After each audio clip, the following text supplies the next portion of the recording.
So when they write the history of my life, I want it to include you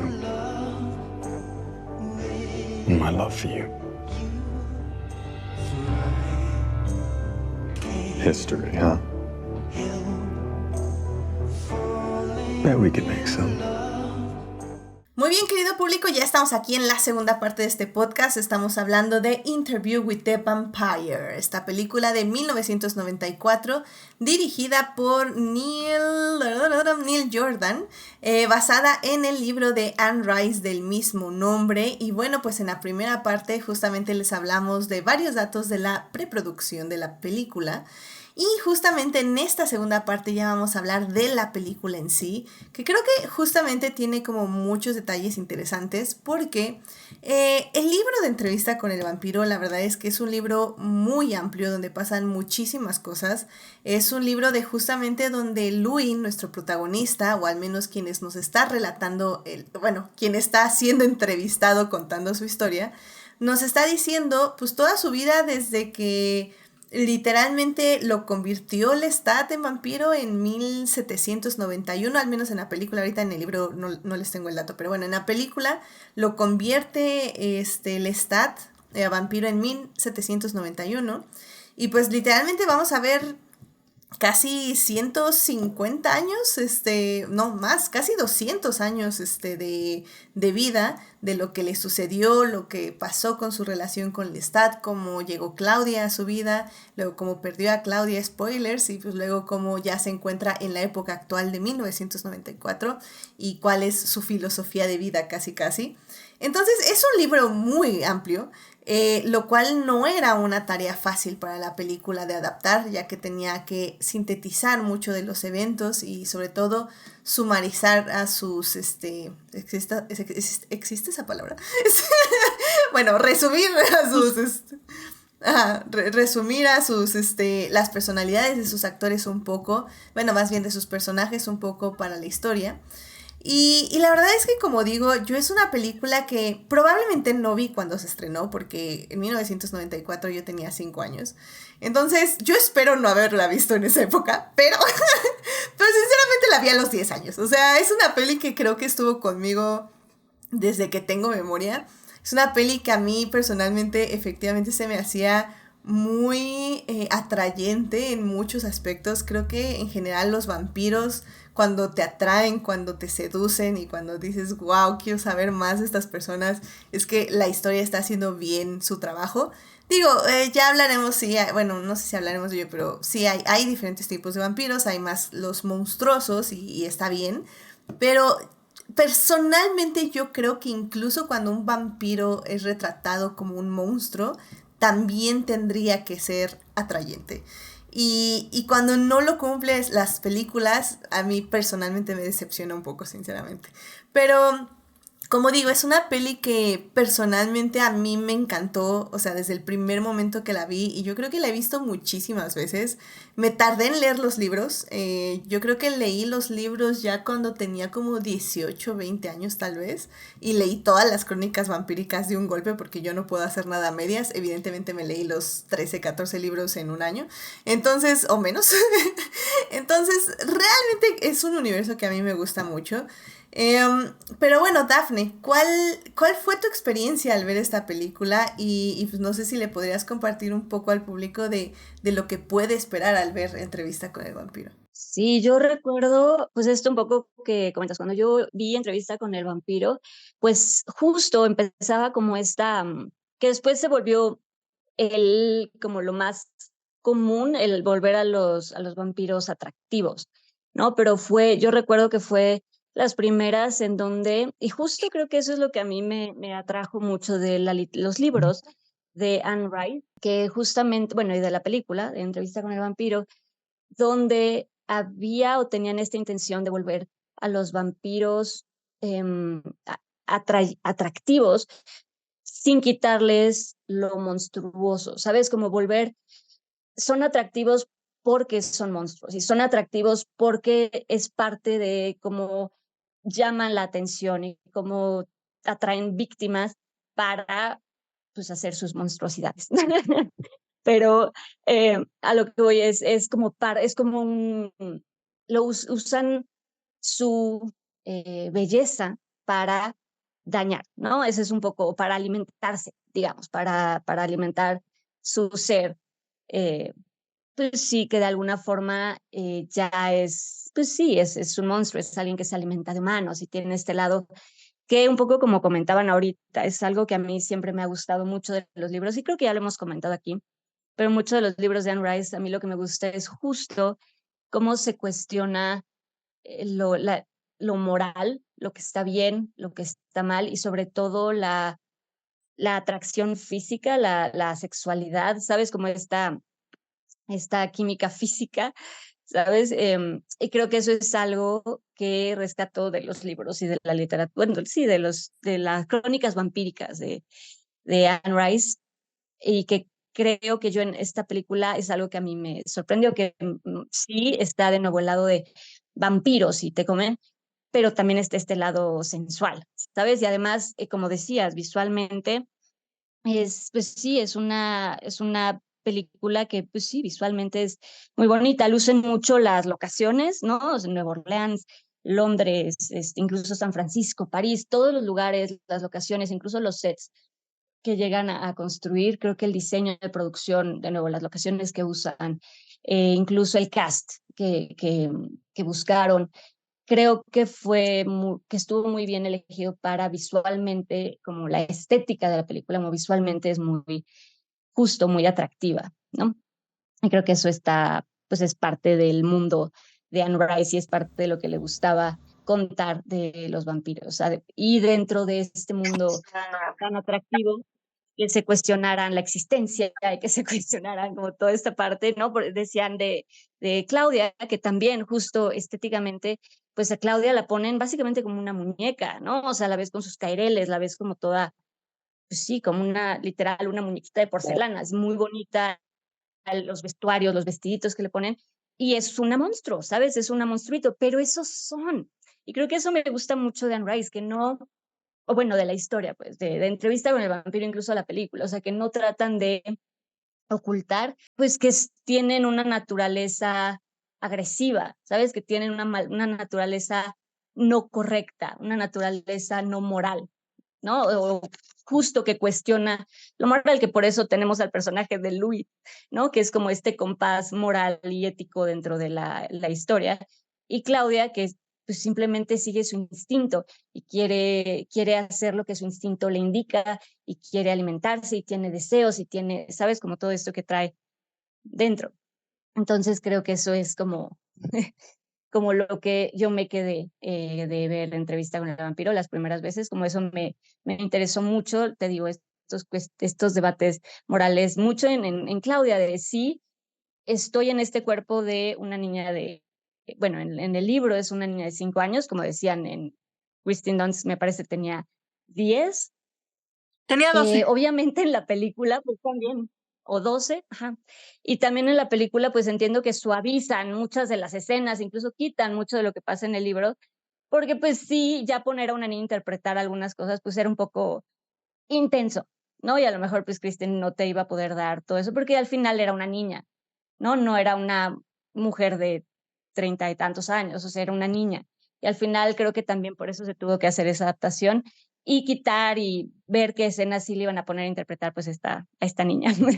Pero te digo, creo que todo ese cuestionamiento moral de que no, o sea, nadie es bueno, porque al final son vampiros y vampiras, ¿sabes? No son como eso, cuestiona todos los límites de lo moral y creo que eso es lo interesante de ver esta historia de vampiros y de monstruos, que lo son. Sí, mira, como justamente decía en el chat, Kalakira 12, em, o sea, y como decíamos justamente en la anterior parte, creo que sí, o sea, evidentemente Anne Rice quería que se conservara algo de esta sensualidad, de esta sexualidad de los vampiros, de lo queer, de lo naturalmente sexual que es la mordida, compartir sangre. O sea, es algo que Anne Rice utiliza muchísimo para simular lo sexual en sus personajes, porque los vampiros para Anne Rice no pueden tener la misma relación que los humanos. O sea, los vampiros se relacionan de otra forma entre ellos. Y creo que al final del día, o sea, eso tenía que conservarse en la película, o al menos Anne Rice deseaba que se conservara en la película. Como decíamos, incluso llegó al punto en que podía pensar que Louis fuera en lugar de un hombre una mujer para que se conservara esa sensualidad. Al final, sí, Kalakira 12 decía que tal vez lo queer se nota más cuando Louis conoce a Armand, que Antonio Banderas tal vez es un poco más obvio en su fascinación con Louis.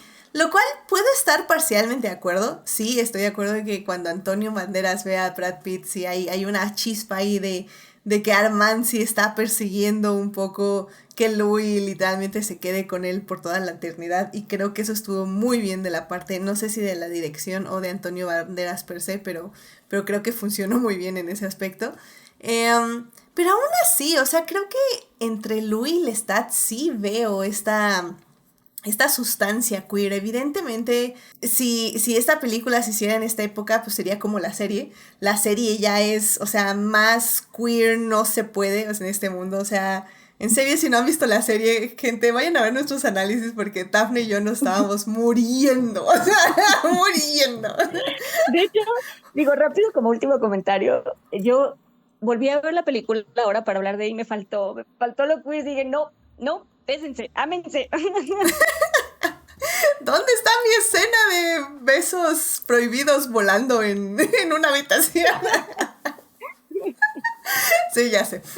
Pero creo que aquí pura tensión y se quedan promesas, pero es lo que me gusta, sinceramente.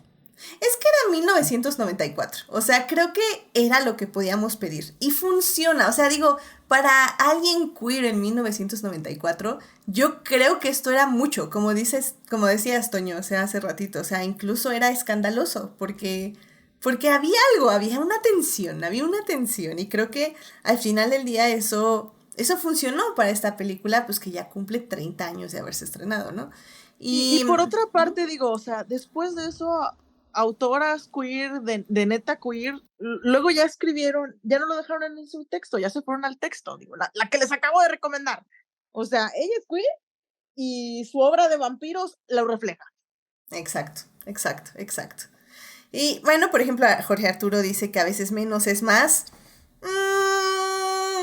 En el caso de esta película siento que sí.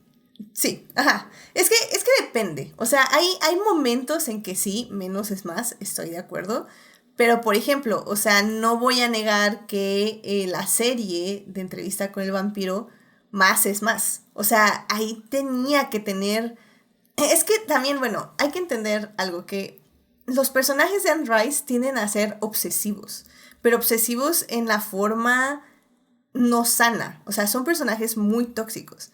Entonces, puedes llevarlos así, como en esta película, que funciona, hay toxicidad, hay obsesión, pero, como decimos, menos es más, estoy de acuerdo. O puedes llevarlo como la serie, donde literalmente te muestran lo obsesivo, te muestran lo tóxico, y te atrapa ese grado extremo de toxicidad y ese grado extremo de obsesión. Y creo que también funciona. Ahora sí que dependen qué tag busque el público. ¿Qué quieren? ¿Qué quieren? Algo explícito o algo no explícito. O sea, creo que un poco ya depende de qué busques en el cine, definitivamente. Pero creo que las historias de Anne Rice se pueden dar para ambos. Pero la verdad, aquí ya en el 2024, ya sería una falta de... ya no sería bueno no tener una buena adaptación de lo que pasa. De hecho, incluso sería mi queja con la serie de Las Brujas de Mayfair, que a mí personalmente no me gustó. Se estrenó justamente también hace como un año esa serie. Y yo luego libros... ni me acuerdo que se hizo una serie de Las Brujas de Mayfair. No, y la gente me dice, qué bueno, ahora no, es como que no existe. Y es que, por ejemplo, a Ian Rice explora muchísimo la sexualidad femenina, pero mucho. O sea, yo cuando leí ese libro me escandalicé y ya tenía varios años. O sea, no tenía 10 años. Entonces fue así como, wow, o sea, qué forma de escribir sobre la sexualidad femenina. Y la serie en el 2023 que se estrenó, creo, o sea, no tocó nada de eso. Y es como, no manchen, pues, o sea, seguimos sin explorar la sexualidad femenina en el cine en el 2023. No lo puedo creer. Todo mal. Tache. Pediste leche y te la dieron deslactosada y light. Exacto, exactamente. Ya nomás estabas de me dieron agua pintada. Sí, exacto, exacto. Entonces, por ejemplo, bueno, Kala Kira 12 dice, como dicen algunos, el subtexto a veces es para cobardes, si menos puede ser más, pero a veces más puede ser más, con temas que hay que aprovechar. Efectivamente, es eso, es eso. Y ya estamos en una época que ya podemos tocar estos temas, caray, ya no hay, bueno, sí hay, pero vamos a ignorar que hay represión. Ya podemos explorar más estos temas, definitivamente. Pero bueno, Toño, ¿tú qué impresión tuviste de la película? Y bueno, ¿qué podrías decirle justamente a nuestros escuchas de lo que a ti te gustó de esta? Fíjense que ahorita que está hablando del más es más y el más es menos, bueno, nunca había tenido esta interpretación de las novelas de Anne Rice como una ecuación matemática, pero me suena interesante.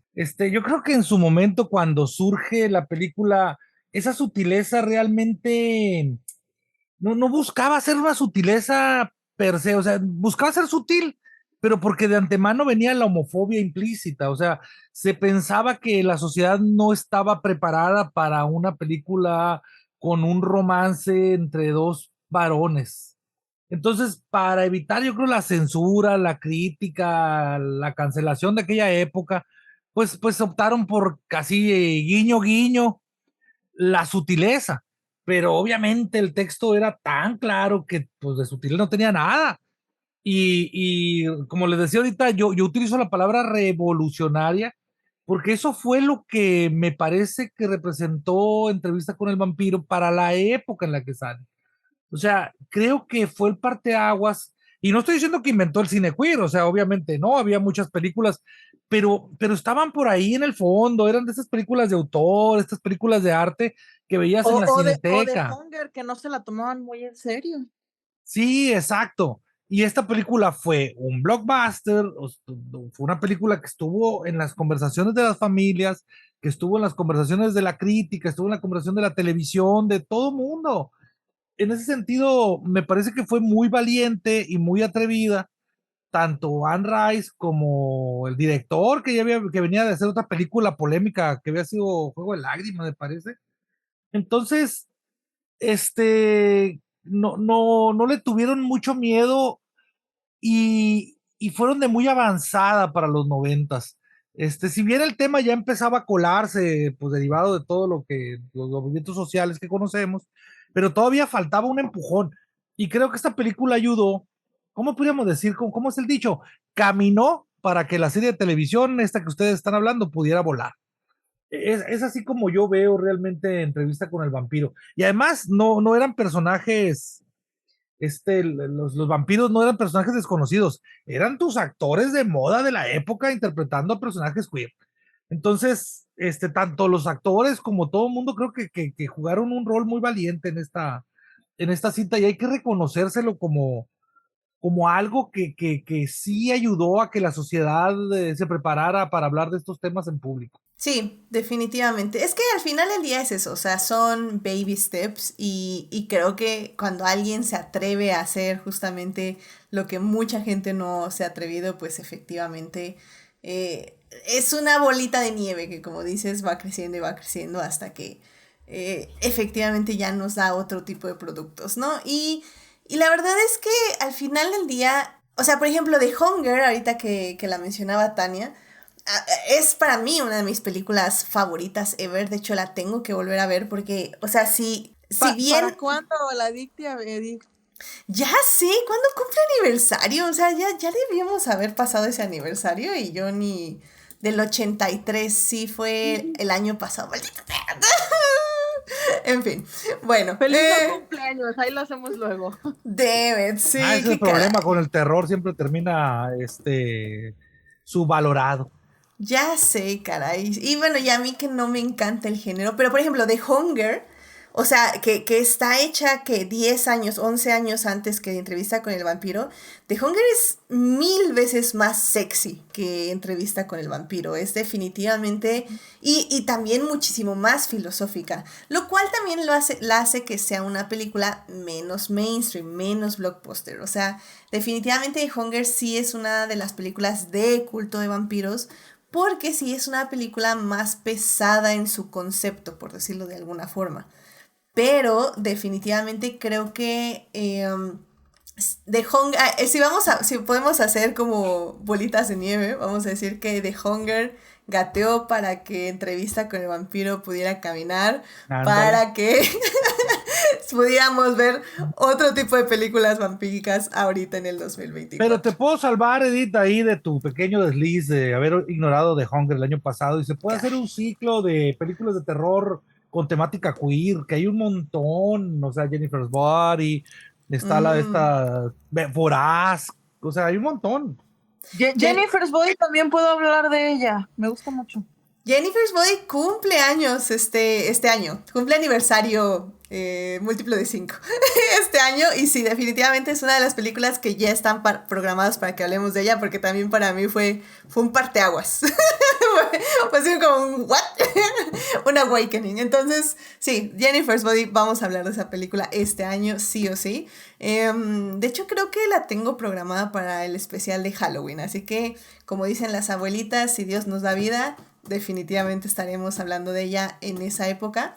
Pero bueno, o sea, al final del día creo que Entrevista con el Vampiro 1994 tiende a ser, o sea, tiene los tonos necesarios para hacer un homenaje queer, voy a decirlo así, sin asustar a los conservadores. Y creo que, bueno, ahora se asustan con todo, pero en ¿Cómo se ese asustaron, entonces... No te creas que reaccionan así muy bonito. Ay, qué buena película, queer. No, sí se asustaron. Es que se asustan con todo, caray. Pero creo que ahora son más sensibles que antes, la verdad. Bueno, se asustaban con los pitufos, Edith, o sea, por Dios. Sí, los pitufos eran del demonio. ¿Cómo olvidar? Igual que Pokémon. Ya ni hablemos de Pikachu y esas cosas. O sea, imagínate, si ya estamos ahí, ya cualquier Ya cosa sé. asusta a un facho.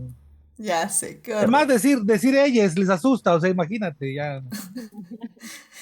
Si te dijera todos los comentarios que he recibido en YouTube diciendo, escuché que dijeron bienvenides y ya dejé de escuchar este podcast. Y yo, nada, les escribo, gracias por comentar e interactuar con este video. Wow, déjenme, les aplaudo su valentía por pensar exactamente igual que un montón de moscas que comen caca. Ya sé. Creo que debes de decir bienvenidos y jamás olvidarlo, porque si se van tan rápido, mejor aún. Estás haciendo bien tu trabajo. Ya Sí. sé. Pero bueno. A ver, rápidamente en el chat dice Kalakira 12. Ya me trajo la fecha. Es que yo decía finales de mayo, pero porque no sabía exactamente qué fecha. 29 de mayo, Prime Video, Entrevista con el Vampiro, primera temporada. Ahorita, de hecho, tampoco lo dije, pero esta película la pueden ver en Prime Video, está ahí. Entonces yo creo que incluso va un poco con el tema. No sé si van a comprar ya Prime Video los derechos de lo que le están llamando ¿cómo se le están llamando? Ahorita se me fue, pero es como el Landrise Universe, algo así, que están haciendo, que incluye Entrevista con el Vampiro y Las Brujas de Mayfair. Que no vean Las Brujas de Mayfair, pero sí vean Entrevista con el Vampiro. Y bueno, dice Kalakira que nunca me gustó Antonio Banderas como Armand, no puedo con su cabello, que me parece peluca. Dice, se asustan hasta de las cosas que ni queer son y que ya lo eran desde el siglo pasado. Immortal Universe, gracias. Miren, Kalakira me trae todos los datos. Muchísimas gracias. The Immortal Universe es lo que le están creando de Anne Rice, que incluye Entrevistas con el Vampiro y Las Brujas de Mayfair. Muchísimas gracias. Ya nada más para empezar a ir a nuestras escenas favoritas y empezar a cerrar esta sección.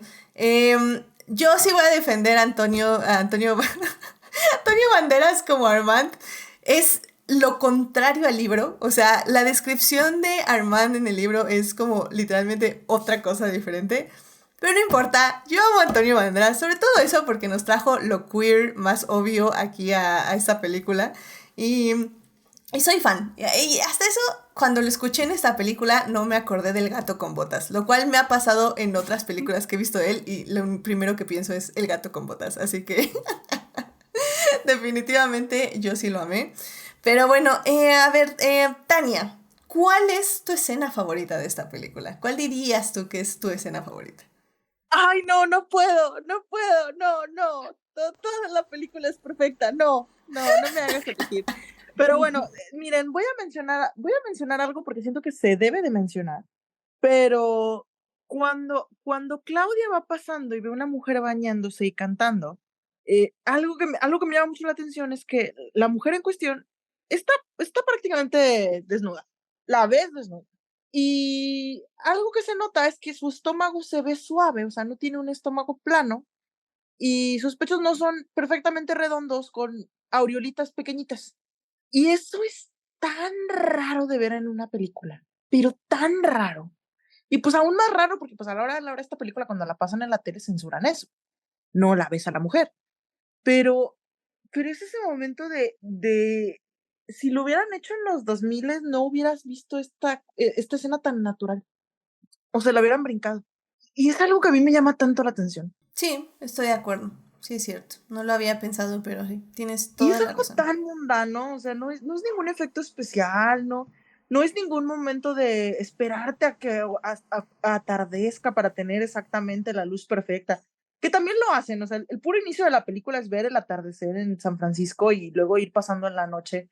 Y es una hermosa presentación de la ciudad de San Francisco que se ve sucia. La película contrasta muy bien lo hermoso y lo sucio y lo decadente, y hace que todo se vea bonito.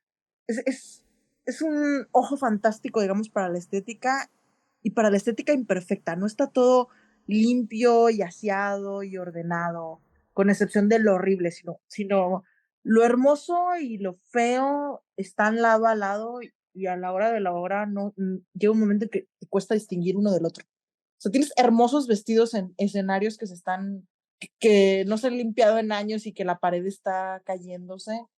Me encantan esas cosas de la película. Y siento que muchas películas posteriores de vampiros no fallaron básicamente en lograr conseguir esos contrastes. Excelente. Dafne, ¿cuál sería tu escena favorita de la película? Como escena favorita sí es difícil elegir. Creo que en general, ahorita que estaban comentando esto, creo que sí es un mérito de la película que pues lograron em, que se volviera comercial, pues esto que decía, ¿no? Una película donde tienes a vampiros y se hizo comercial, porque como dices, ¿no? Estaba otras películas que a lo mejor no tuvieron el mismo éxito comercial. Y ellos, o sea, y en esta película, en Interview with the Vampire, lograron que se volviera un éxito comercial, pues justo esto que comentan, una película donde cuestiona la moral, donde son monstruos, donde hay personajes tóxicos, donde hay personajes no perfectos, donde hay personajes queer, sin que los actores, porque además eso que mencionaban, tienes a Brad Pitt y a Tom Cruise y a Antonio Banderas, pues interpretando personajes queer y a lo mejor sin que ellos tuvieran la intención de volverse pues símbolos queer, ¿sabes? Y lograron que en esta película comercial pues de alguna forma interpretaran a estos personajes, ¿no? Y de nuevo, una película que lo que mencionaba hace rato, o sea, que cuestiona eh, lo moral y que además trata temas o tiene temas es toda esta parte de la culpa católica, ¿no? De cómo es básicamente la culpa es un gran, como gran parte de la temática de esta película. Y te digo que una película de vampiros, de alguna forma así representación queer, se volviera tan comercial con estos temas pues más morales y filosóficos de alguna forma, pues sí es un logro, ¿no? Que se volviera este éxito comercial y de culto que fue. Y me parece como muy interesante es que eso que se lograra eso con la película. Y en cuanto a, pues sí, en cuanto a escenas, es que creo que hay varias, pero obviamente para mí creo que hay varias escenas justo con Kristen Dunst, con Claudia, que son muy buenas. Este momento donde tiene este pleito con Lestat, de que encuentran a la mujer en la cama y que llega enojada y se corta el cabello, ¿sabes? Como estos monólogos y estas escenas que tiene Claudia, que tiene Kristen Dunst, creo que los entrega muy bien. Me gustan mucho esas escenas con Claudia. Que dato curioso del libro, los vampiros sí pueden cambiar de apariencia, al menos en un día. Justamente en el libro de La Reina de los Condenados hay un fragmento donde Armand está jugando todos los días con su cabello, se lo corta, de diferentes estilos y así, y durante la noche le vuelve a crecer a como lo tenía originalmente cuando lo convirtieron, pero durante el día lo puede usar en otros estilos y ya le vuelve a crecer en la noche.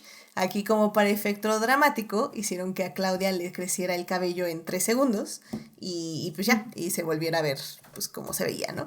Entonces, es un dato que funciona como trama. Exacto, sí, justo, perdóname, nada más iba a agregar eso, ¿no? Que justo como efecto en la película creo que funciona para este efecto del momento y de la escena y del drama del pleito, ¿no? De lo que están discutiendo, del monólogo que tiene Claudia. Como Pero que ver, creo que como que ponerla yéndose a dormir y luego levantarse y gritar, como que dicen, no, sabes que no tenemos tanto tiempo en esta película.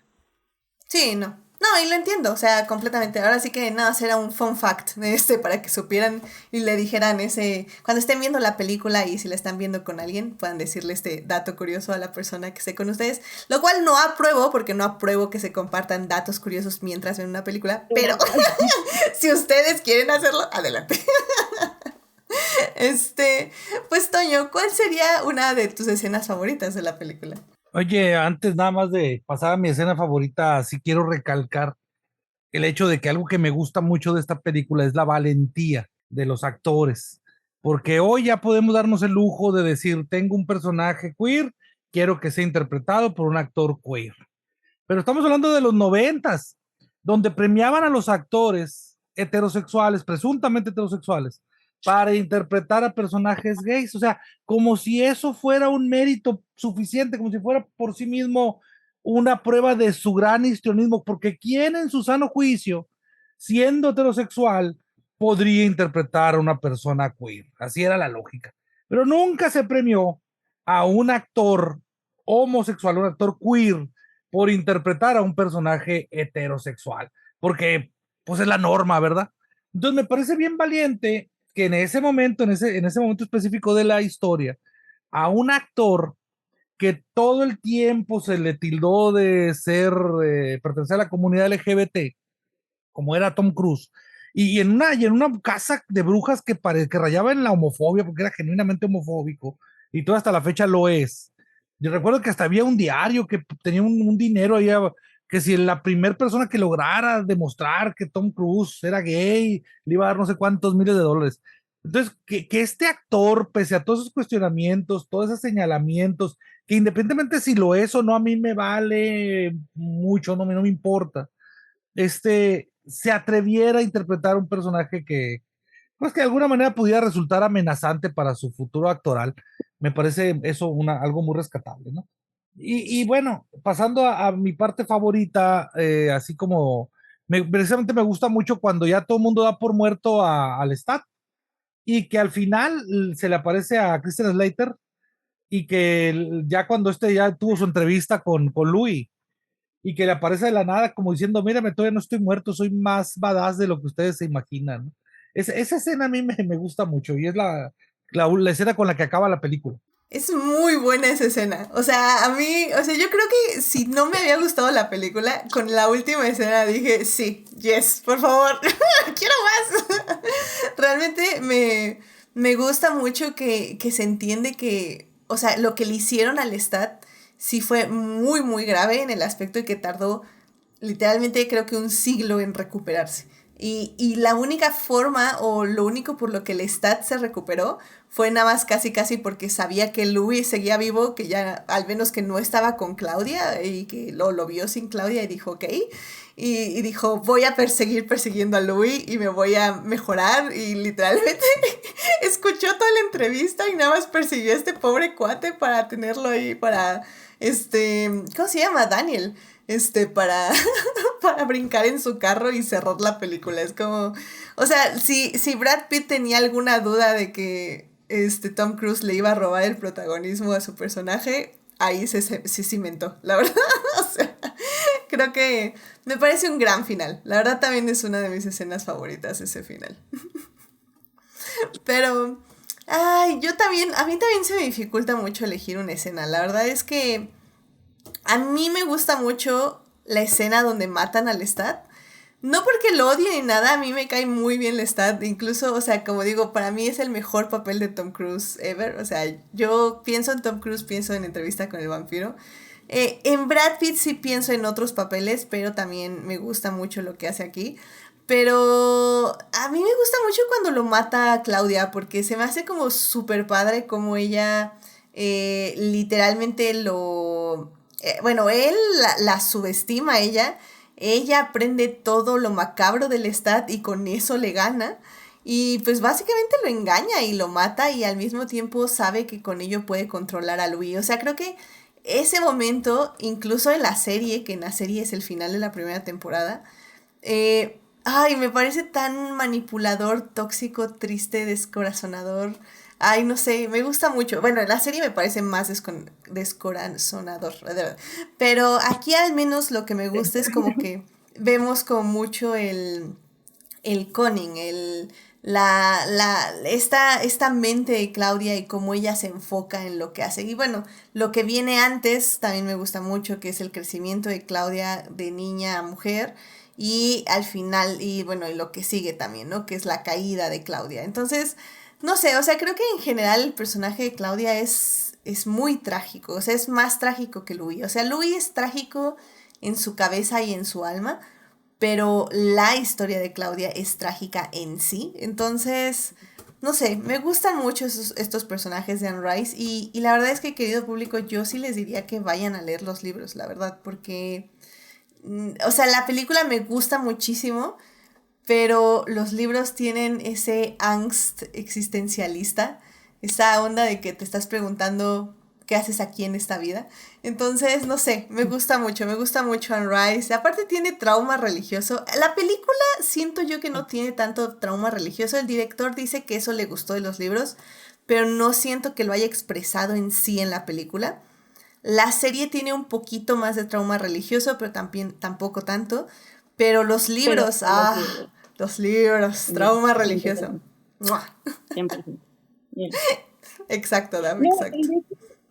creo que la película o sea, como lo que se enfoca más, la película de Entrevista con el vampiro se enfocaron más justo en esta parte de Louis y Claudia, ¿no? Siento, bueno, Lestat, obvio que lleva un poco, sí está Lestat, pero creo que em, como el corazón, digamos, de la película, creo que está en la relación, ¿no? Louis y Claudia, creo que sí se centra mucho en esa parte de la historia. Y en los libros, como dices, ¿no? Son muchas cosas, son muchos personajes y entonces como que el alma del libro está en varios puntos y en varios temas. Los libros te prometen la vida completa de un vampiro que ha vivido por 200 años y eso te entrega.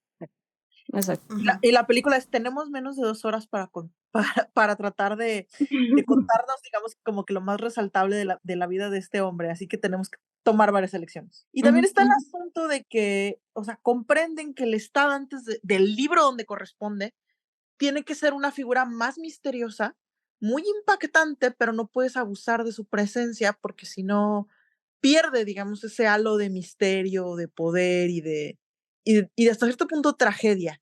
Si lo tienes demasiado tiempo en la película se cae. Entonces, hacen bien en dosificarlo al Lestat para que todas sus apariciones sean memorables. Sí, efectivamente. Ya para cerrar, la escena favorita de Calaquira 12 es la muerte de Claudia y la de Claudia con el piano y su instructor. Creo que también la otra escena que le gusta es cuando Louis describe el surgimiento del cine. Ha sido un momento muy, muy, Hacia Hollywood. Muy Denos un Hollywood, Oscar, sí. miren, hablamos bonito del cine. Sí, no, y también me encanta, o sea, claro que sí, cómo no, pero sí, es un momento que Fue muy definitivamente, manipulador, pero lo compro. Me lo venden. sí, me lo No, pero vendieron. lo venden bien porque te refieren a cómo ellos tenían mucho tiempo que no veían un amanecer y por fin Ujú, tienen la oportunidad de hacerlo. Así que, pues, win, ¿no? exactamente. Si no hubiera sido una película de vampiros, sí le daban un Oscar. Neta. Sí, la verdad yo también, sí, estoy de A acuerdo, Ay, estoy Hollywood de le ay. acuerdo. encanta que le hagas eso. Es Ya. el esnovismo, pues ya sabemos que desde Tiburón a la fecha empezaron a cambiar los estándares para premiar películas. Mm, sí. Bueno, pues querido público, vámonos ya a la tercera parte ya para empezar a cerrar esta plática, que es básicamente creo que ya conclusiones, porque ya discutimos bastante del legado. Y pues nada, vámonos a la tercera parte de este podcast.